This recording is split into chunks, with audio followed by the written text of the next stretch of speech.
forward to your first time on the passes? Yeah. On the bike? Twisties. Oh yeah, it'll be good. Yeah.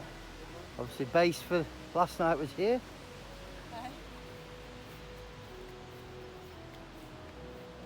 Lauterbrunnen Valley, Switzerland. Beautiful. So yeah, plan of action today, we're going to take Helen on her first ride on the bike through some of the top passes in Switzerland. I think we're going to do the Susten, Furka and the Grimsel loop. So better and gently, and then hopefully she'll enjoy it and she'll want to come back again. So we shall see. Okay, this is us starting off in this campsite in Lauterbrunnen. Stunning place. I've stayed here a couple of times before. Not cheap, as you can well imagine, but as you can see from the scenery, it's absolutely stunning. I'm in the camping field, which works out a little bit cheaper than buying a plot, but even so, I think this 3-day stay cost me €150. So yeah, obviously it's not a cheap gig, but hey, you get what you pay for. It is beautiful. Little restaurant there on the right hand side. Never eaten there because I'm a cheapskate, and it's pricey. It is quite pricey. What I tend to do is take his own food, because it is crazy money. A meal with a couple of beers, 40 quid all day long. So anyway, lovely campsite. It's called the Camping Jungfrau. It's in the Lauterbrunnen Valley. Yeah, I mean, it's great place to be. As you can see down the left hand side there, the waterfall, one of 3 or 4 waterfalls in the Lauterbrunnen Valley. And yeah, we were so lucky. But I'll be honest with you, a few times I've been before, it's been nice. I've had one crappy day when I was leaving, but apart from that, it's normally bluebird, and yeah, it's stunning. I think this particular day, mid-20s, considering you're in the mountains, it is great. The only disadvantage is you only get maybe 6 or 7 hours of sunlight because you are in a valley. It takes a while for the sun to come up over the hills, and likewise, obviously, it dips behind about 4 o'clock. So yeah, you don't get loads of sunshine, and the temperature does drop considerably when the sun does go in. But yeah, just overtake this chap. Take a ride here, and it takes you straight down the Lauterbrunnen Valley, all the way down to the end. It's a dead end. I think there is a road you can take up, but it seems to be like a residence only. Might just pop something in this video later just to show you. But yeah, this is going through Lauterbrunnen. Beautiful place. I mean, this was taken last July. Obviously COVID that was obviously in full swing. We were allowed to travel to Switzerland, but I was here the July before, and it was absolutely goosed. So many people. Everywhere was chocker. Just coming down, I think we're coming down to the train station. Yeah, this train station here on the right hand side, that you just couldn't see for people. So yeah, that was that. But obviously you come out to Lauterbrunnen, it's about a 20-minute journey down to the motorway. I didn't take the motorway. We sort of go over into Interlaken, through Interlaken, and then this is the road that takes us down the side of Lake Brienz. It's a little bit more scenic than the sort of road over the other side. It's mostly just a bit of dual carriageway over the other side, but because that's my wife on the back, considering she'd never been here before, I thought I'd take her to the scenic route and show her what's what. As you can see, the colour of that water is, wow, absolutely beautiful. Really does take some beating. You can swim in there. A couple of years ago, there's a campsite right at the end there. You can't see it. It's called the Areg campsite. I stayed on there. Lovely, beautiful. No swimming pool, but obviously you got the biggest swimming pool there, and they put big inflatables in the water for all the big kids and fat blokes like me to play on. And yeah, so it's good. So this is a little bit further on now. We're just at the bottom of the Susten Pass. I would say it's about from where we were in the Lauterbrunnen. It's about a 40-minute drive before you get to the bottom of the Susten. But as you can see, it's incredibly beautiful. This is I'm just taking a few sort of highlight shots as I'm going up the Susten. But yeah, this is certainly one I'll certainly never forget. I'll be honest, I've probably rode it 4 or 5 times now. Driven it in, even did it in my van. So yeah, it doesn't matter what you're on. It's beautiful, and it doesn't detract from anything. Yeah, so you could be riding a 125, a crummy old car, motorhome, van, doesn't matter. As you can see, absolutely beautiful. And this again had some stunning weather. Yeah, easily sort of mid-20s again. One sort of caveat here, you've got to be careful on these roads. There's a massive police presence. Normally they're dotted around just trying to literally catch bikers going too fast. I mean, you only got to look at the 44 Teeth video and obviously the 4,000 Swiss franc fine that they got for speeding, and he was only a couple of kilometres away from going to prison and having his bike confiscated. So I mean, the roads are stunning, and you can see it's so easy. Fellow biker there, it's so easy to literally open the tap and give it the beans. But yeah, just be careful. As I say, it is, you know, there's a lot to see, and at 130, you know, you ain't going to see much. Luckily, obviously, I ride Harley, so yeah, I'm in the envious position where I don't go that fast anyway. But this is sort of getting to the sort of the better stuff now, coming up through where there's a few tunnels you go over. Again, really sort of nice sweeping bends with a couple of little hairpins. I think there's an hairpin coming up, but as you can see, fellow biker, as you can see, the view is incredible. Yeah, got a nice hairpin here. I've stopped in this little lay-by before for take pictures. Listen, never do a road trip with me. I stop and start every 10 minutes, because especially when you're in the Alps, there's always an Insta photo to be taken. But yeah, coming into the tunnel now, obviously give it a bit of a rev. Boys will be boys. When your exhaust was as loud as mine on my breakout, yeah, it's got to be done. So yeah, as I say, as you can see, such beautiful and very, very little traffic on. This is not far from the top now. I think you're only 5 minutes, not even that, 2 or 3 minutes. I normally pull over around here again somewhere for photographs. Yeah, that's a spot there. I normally get a few campers there on the left hand side. Cars you can pull up here. But yeah, if you look down to the right there, you see the road twisting up. But yeah, well, if you can find me a better road than this, I'd doff me hat to you, because it is incredible. And for those of you who have actually ridden it or driven it, you'll know how special it is. And yeah, it is. It's very, very special. The service is brilliant. Yeah, well, bikers, you do tend to see a lot of bikers. It's a biking mecca. If you look there, you can see all the tunnels that you go through. After this, you go through these tunnels. You'll see them, and there's a great viewpoint just at the top of the mountain there that looks on all 3 tunnels. One of these tunnels has like a waterfall coming off it as well, which is quite nice. But yeah, it is special, and as I say, if you've never done it before, it blows you away. It blows you away. The viewpoint's just up top of there on the left hand side. But again, yeah, nice sweeping bend. Looks, yeah, it is literally as good as it looks. And then obviously there's your view. There's a little view there, the tunnels, and we've just gone through.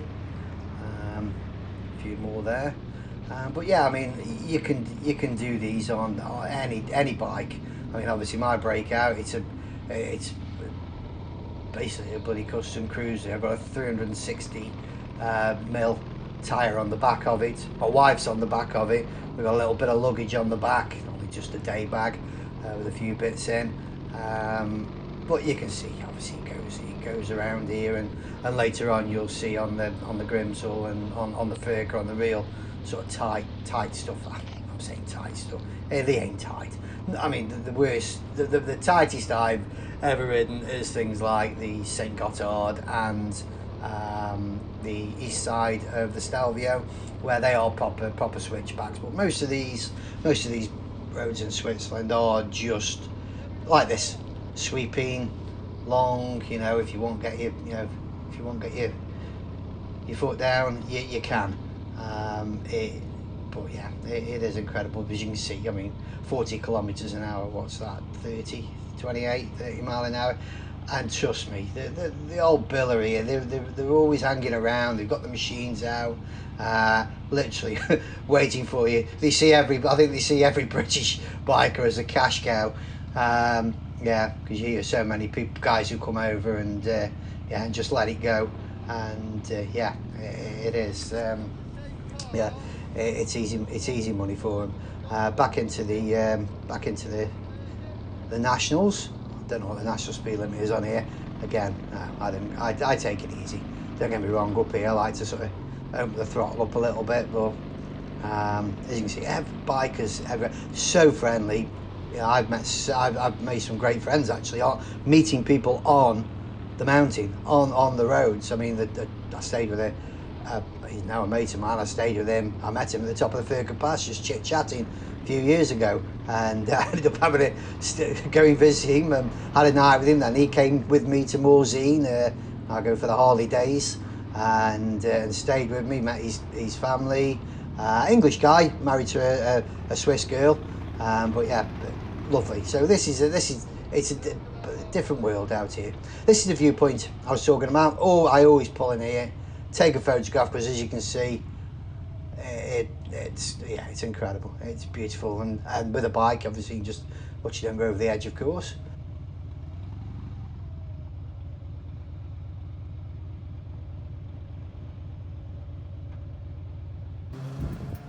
Okay, what do you think of your first half a pass?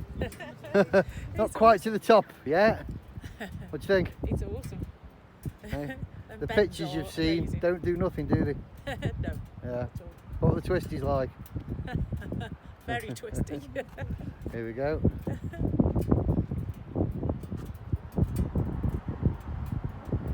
Not bad, is it?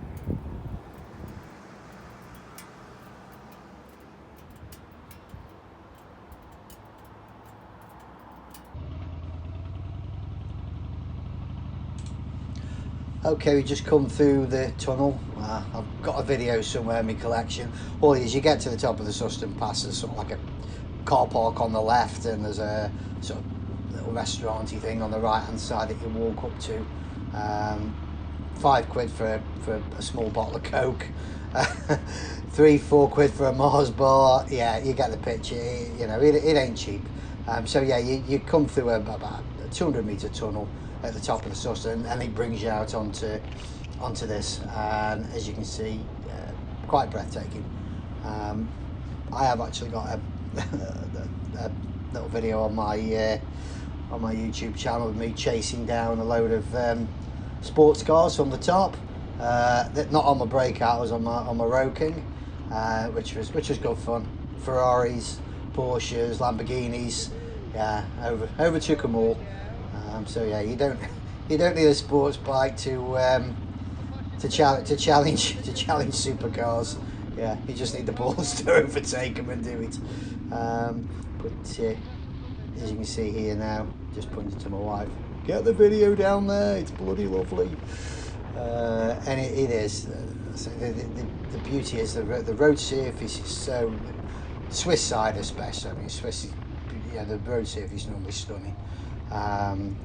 You get the odd little imperfection, but most of the time it is what it is, and as you can see from the video, it's maintained really well, and considering obviously most of the year it's covered in snow and ice, and it's wet most of the year, you can see obviously the Swiss do a bloody fantastic job. But yeah, they probably are the world's best engineers. You certainly can't take that away from them. You'd never get a road like this in the UK, I'm sure.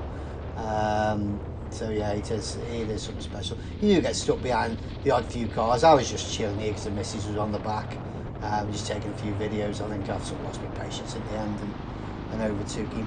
But yeah, I mean, and again, drivers they are.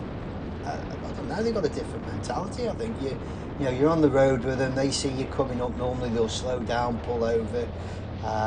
Yeah, absolutely good as gold. They just certainly have a different kind of sort of respect for cyclists and obviously motorcyclists than they do in the UK.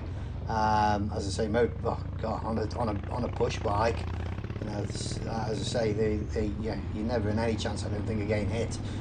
People are just so aware because, you know, especially around here, you know, Switzerland, Italy, France. I mean, obviously the big cycling nations, and obviously you get a lot of people on these hills. You can see just up the top there, you can see the twisty bit I've just come down. Incredible. I say, you know, you can ride this 100 times and it's still special. Well, it certainly is for me anyway. That's why I go back once a year, or every other year. I always try and go back. I mean, the first place I wanted to go, we were in lockdown, obviously this time. The first place I wanted to go, I took my wife. I cheated a little bit at this time. I put, there we go, Tesla. Go on, son. Yeah, he wasn't messing about. I think, yeah, he certainly wanted to get past everybody. But as I say, I was just out taking a nice leisurely trip with the missus. This now is, we've come off the Susten, come down to a village, and you make your way on a bit of motorway and head to the Furka. This is coming up the Furka Pass. Now, for those of you who don't know, obviously it's a famous road made famous in Goldfinger, where Bond obviously chases, I forgot the girl's name now, Matterson, down in a Ford Mustang, and he chases her down the hill in his DB5. And it's brilliant. I've got some photographs of me on that. Actually, it's all signposted when you go there. It's called James Bond Bend or James Bond Street, and you can pull over and there's a little plaque there saying this is where Goldfinger was filmed. And yeah, it's brilliant. I sort of hung out there for about half an hour when I was on my own and took some photos. And yeah, I wished I sort of brought my drone with me that time, to get the proper sort of James Bond looking down at Goldfinger in the movie, to get that shot. Yeah, I think we've gone past James Bond Bend here, but as you can see, just such, you know, manageable twisties. Yeah, it's lovely. And as I say, if you come in a COVID year, it's dead quiet. Yeah, hopefully we're not going to have too many of them. But as I was saying before, I just sort of put my bike in the back of the van when we got the opportunity to, when the borders opened up. Got my bike in the back of my van, and first time I've ever done that. Normally I drive over on my other motorbike. But yeah, the missus was with me and she likes all the luxuries and that when we camp. So yeah, and we literally drove through the night, left my village in North Devon, and about 17 hours later we landed in the Lauterbrunnen Valley, and obviously this is the day after. So yeah, absolutely great idea actually, especially if you've got a sports bike or a naked, something you don't want to ride 900 miles to get to the good stuff. It's a great idea. Just chuck it in the back of your van and coming out, get yourself a nice campsite like in Lauterbrunnen or in Brienz, or there's a really nice one in Andermatt as well, which is very, very close to all the Swiss passes, and just come out and just have 2 or 3 days just playing. It's fantastic. It's absolutely fantastic. Yeah, so if you did this every day for a week, you wouldn't get bored. It's incredible. Bit of poo on the road there, but as you say, they maintained well, and unless it's wet, yeah, you're never gonna have any problems. But yeah, as you can see at the moment, yeah, I don't think there's any traffic behind me, but yeah, you more or less get you get the time you ride. I mean, I've done the Stelvio in July, and still been on it on my own. I've just picked the right time to do it. As you can see now, coming up to the top of the thing, that big long straight there. Yeah, lovely. Yeah, really nice. So you can see where you are. see where you're going, and obviously very little traffic on here. But yeah, you get all sorts. I mean, it is literally, these roads are anything from buses, camper vans, Arctic lorries, other bikers, cyclists. I've seen cyclists going up with skis on the back, and early in the season, and doing it. So back at the top now. This is top of the Furka, just talking to best my wife. viewpoint, the best viewpoint in the Alps. It is. So yeah, so obviously Helen's first time. This is sort of top of the Furka Pass now, overlooking the Grimsel. So wait for it. Wait for it.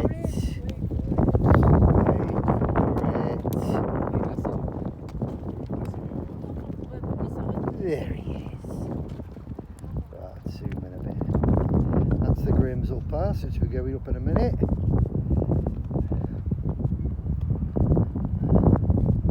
Windy, I get the drone out, we get blown away. And that's the road down to the Furka, from the Furka.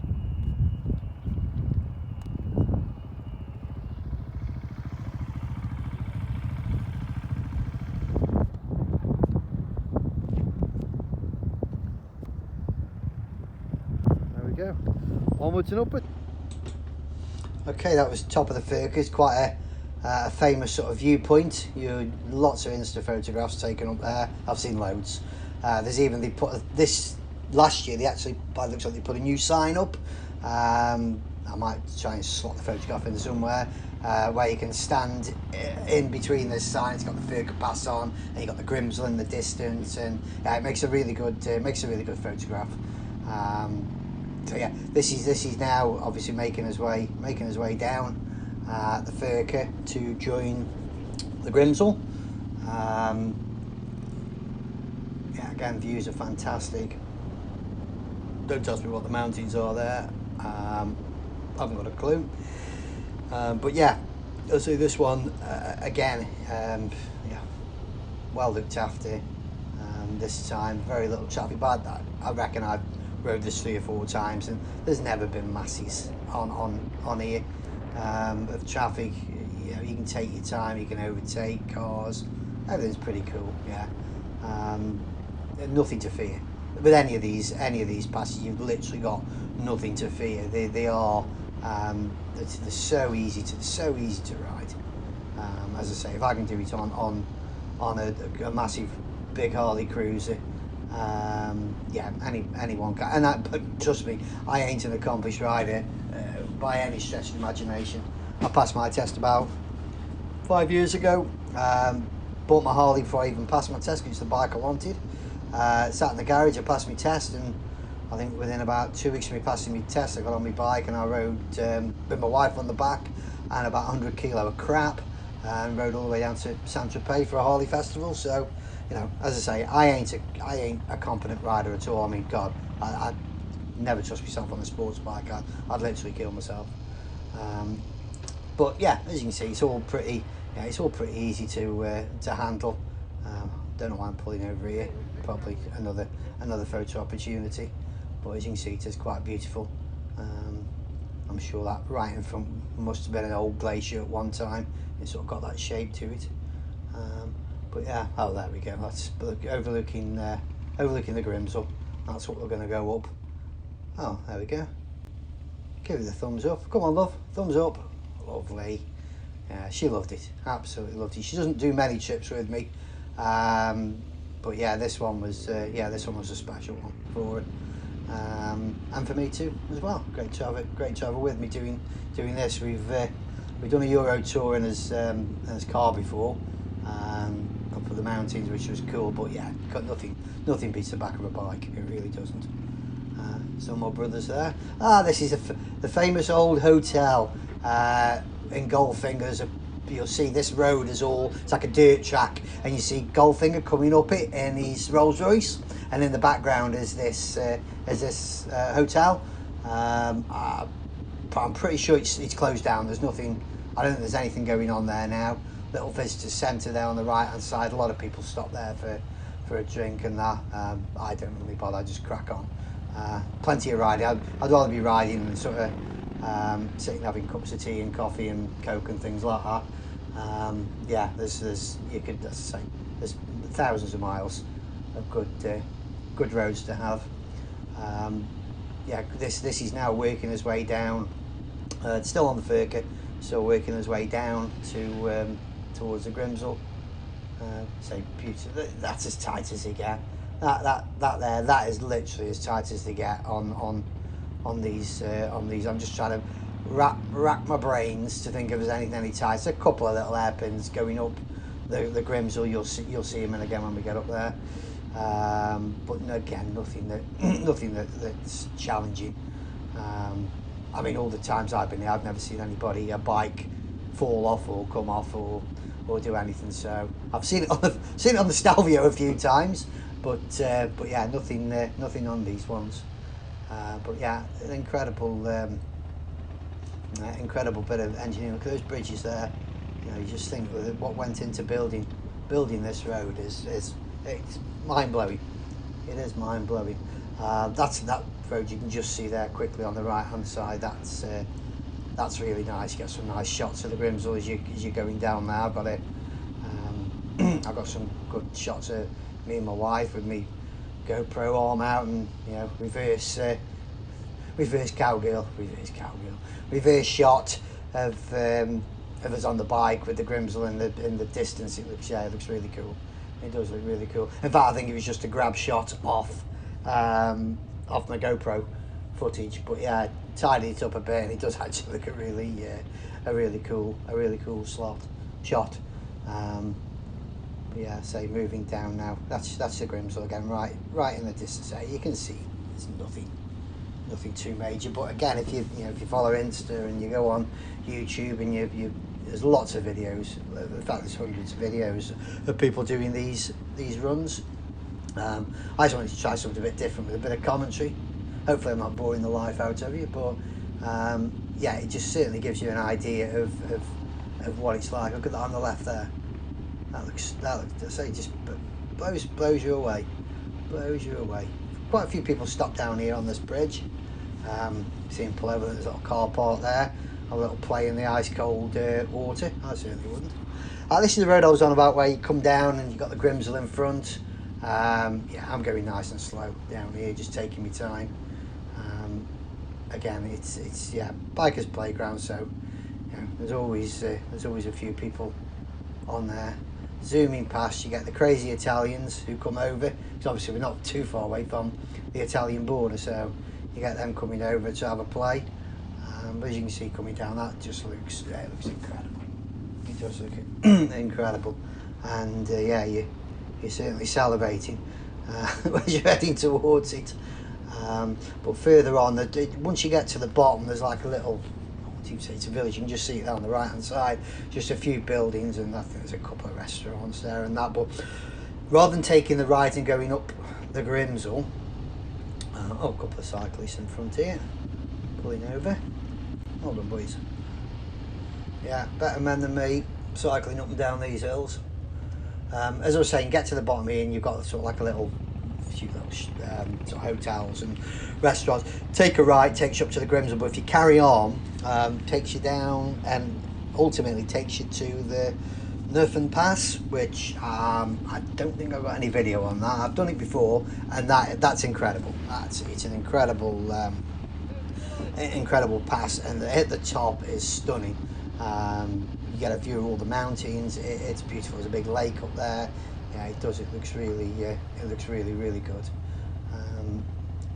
There she is, waiting for me. Yeah, it is cool. It is cool.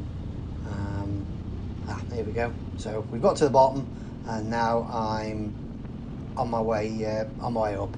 Young lady in front here. I don't know why I didn't overtake. I should have really just gone past them all, but there we go. Got my wife on the back and got my beige trousers on. Yeah, so I just thought, I'll just follow her and don't put any pressure on her. I don't think anyway. I don't think we got too close. Don't put any pressure on her overtaking it. So yeah, I thought I'd just go along for the ride and up the hill. As you say, she's not sure her abilities as a rider, but He seems all right, not too bad. You see parking at the side of the road there. £100,000 Heimer camper. There's a few of them on these hills, I can tell you. So anyway, this is coming near the top. On the right hand side here, there's a little sort of photo opportunity. Rusty old bike. No, it's not an old Harley. But yeah, a lot of people come, as you can see, bang, straight in front of it. I'm like, quick, get off, photo taken. And yeah, take a picture. Yeah, it's sort of quite again, it's quite an Instagram spot here, so a lot of people you'll see photographs of it. This is still at the top of the Grimsel, working his way across. Again, hotel, couple little restaurant, cafe things up here. There's a big sort of, I think that's a reservoir on the left hand side there. As you go down, you'll see another couple of reservoirs and a dam. So obviously this is where I'm presuming a lot of Swiss get a lot of the water from. You can imagine the runoff after the snow. Harley brother, thank you my friend. Yeah, as you can see, a couple of hotel-y, sort of restaurant-y kind of things here. Yeah, lovely. I say lovely, but yeah, I'm too cheap. I bring my own sandwiches with me. I bring my own drink. Yeah, it's pricey. It gets mad, especially if you're here for a couple of weeks. Yeah, you got to be sensible. Anyway, on his way down the Grimsel. Now you can see on the left hand side there. That's one of the reservoirs. That's a funky old camper there in the car park. And in front, yeah, view to die for. It is special. It is special. So yeah, I mean, this is your sort of three. It's quite an easy loop to do. I'd say from where we were in Lauterbrunnen back to Lauterbrunnen, I'm gonna hazard a guess and say it was about 110-mile loop. Which for a day ride, obviously it's nothing. It's an easy ride. Even on that, I mean, don't get me wrong. I mean, I'm an old fart. I'm in my 50s. Riding a cruiser, don't get me wrong, I got back to the car and I was aching a little bit. Obviously I got my missus on the back as well, so I was a little bit tense there, but you know, it's certainly, you know, it's certainly a doable ride. Half a day for some people, a couple of hours for other people. You know, if you get your knee down. I can just see the dam on the right hand side there. The water level's quite low, which is surprising because this is July, so height of the season. As you can see, that's probably one of the tightest hairpins on here. And again, you can see it's an easy ride. Still, because all this, yeah, I thought it was snow. That's bloody rock, that bugger. But yeah, there is still snow. There we go. There's the snow. There is still snow up here, melting in July. Especially, I think this year. Sorry, 2000. Another Harley brother. Thank you, brother. Yeah, I think 2020. Sorry, it wasn't 2019. I was here in 2019, and in July, I mean, the top of the Susten it must have had 2 or 3 meters of snow on. So, you know, all depending on how heavy the winter's been. Yeah, this is what you do get. You go, obviously, once you've got a truck coming down the roads, everything sort of bottlenecks and snarls up. Luckily, on a bike, again, you know, we're not going fast here.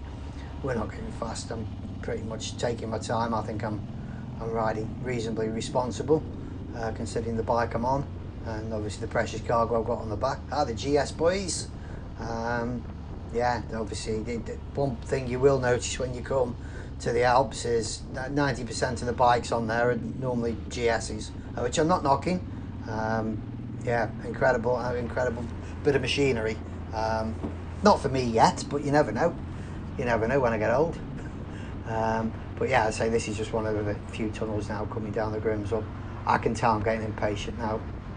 I'm not the world's most patient person on the road. So yeah, I'm just itching to get past. But as you can see, I'm still being sensible. And there's still a bit of traffic, obviously, coming up the mountain. But yeah, I'm pretty sure at one point I do get my opportunity, and I'm past them and gone. Not knowing the road brilliantly, because obviously it's not as if I ride it every day. I think I'm going to go for it here, I think. Come on, get out of the way. There he is. There he is. I can see someone coming up, so I tuck in behind him. Lovely job. As I say, everyone's pretty considerate. They see you coming, they're on the lookout for you. Oh, nice Fezzy. 458, I think. Yeah, they look out for you. They're pretty good. The only time they don't like is if, because obviously in Germany and Switzerland, filtering is illegal. But I say, there's no way. You can't sit on a Harley in traffic. You bloody hell, you're set on fire. So I filter, and you get the odd loot there. But hey, listen, I've never been sort of caught. No one's ever tried to knock me off the bike. So yeah, here we go. So yeah, past him, and that's it. On my way. On my way. Yeah, I don't think there's anything nicer, just a clear road in front of you. Last thing you want to do is sit in bloody traffic and see the back of a bloody truck for 50 miles coming down a pass. But as you can see, there's normally, especially on a bike, there's a lot of overtaking opportunities to be had. Quad bikes, I think those boys have just pulled off this car park. Yeah, they've just pulled off the off-road bit there. Another crazy cyclist. Go on, son.